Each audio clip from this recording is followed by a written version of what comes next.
Offbeat north Bengal সিরিজের দ্বিতীয় পর্বে তোমাদের সকলকে স্বাগত।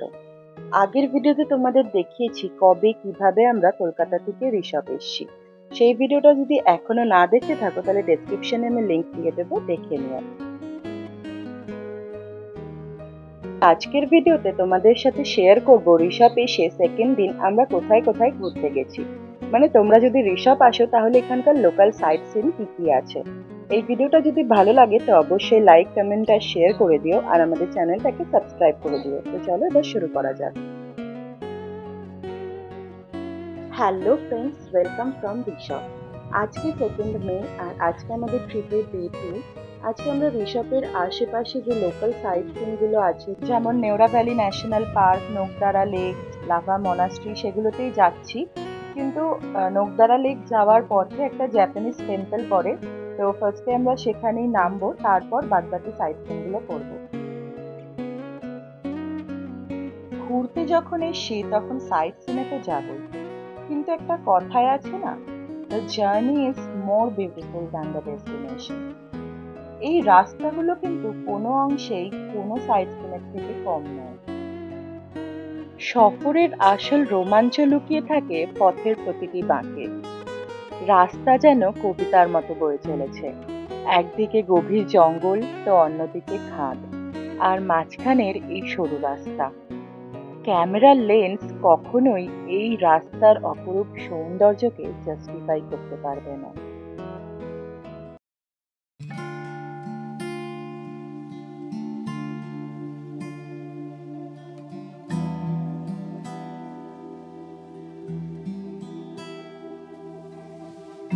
এখন আমরা আছি নোকদারা যাওয়ার পথে একটা জাপানিজ টেম্পলে। এই টেম্পলটা খুব একটা পরিচিত নয় সবার কাছে, কিন্তু এই নোকদারা লেকটা যাওয়ার পথে এই টেম্পলটা পড়ে।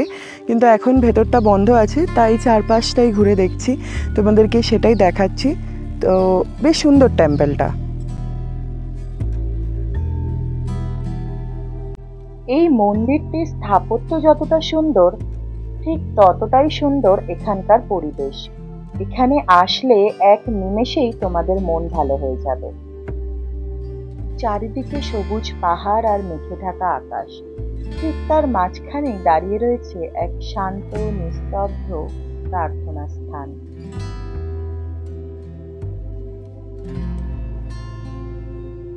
মন্দির বন্ধ থাকায় এবারের মতো আমরা আর ভেতরে ঢুকতে পারলাম না, কিন্তু তোমাদের মধ্যে কেউ যদি এই মন্দিরের ভেতরে ঢুকে থাকো তাহলে অবশ্যই আমাদের কমেন্টে জানিও। জাপানিজ টেম্পল থেকে বেরিয়ে এবার আমাদের পরবর্তী গন্তব্য হচ্ছে নোকদারা লেক।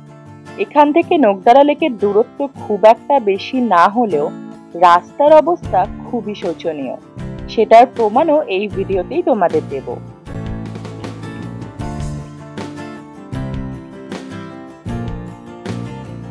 নোকদারা লেক পৌঁছে গেছি, আর এটা হচ্ছে এখানকার টিকিট কাউন্টার। পার হেড এখানে 20 টাকা করে এন্ট্রি ফিস দিতে হয়, আর 4 হুইলার পার্কিং এর জন্য 20 টাকা দিতে হয়। আর তোমরা যদি বোটিং করতে চাও তাহলে পার হেড সেখানে 70 টাকা। আমরা যেহেতু 4 জন বোটিং করব, তাই আমরা 4টে বোটিং এর টিকিটও নিয়ে নিয়েছি।